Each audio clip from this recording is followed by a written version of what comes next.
નવસારી જિલ્લાના ગણદેવી તાલુકાના મેદર ગામમાં હેલિકોપ્ટર દ્વારા 33 લોકોનું સફળ રેસ્ક્યુ.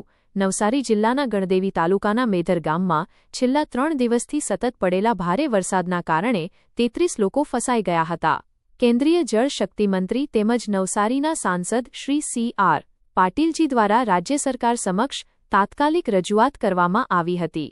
ત્યારબાદ ગુજરાતના મુખ્યમંત્રી શ્રી ભૂપેન્દ્રભાઈ પટેલ તથા નાયબ મુખ્યમંત્રી શ્રી હર્ષભાઈ સંઘવીના માર્ગદર્શન હેઠળ જિલ્લા વહીવટીતંત્રને તાત્કાલિક જરૂરી કાર્યવાહી કરવા સૂચના આપવામાં આવી.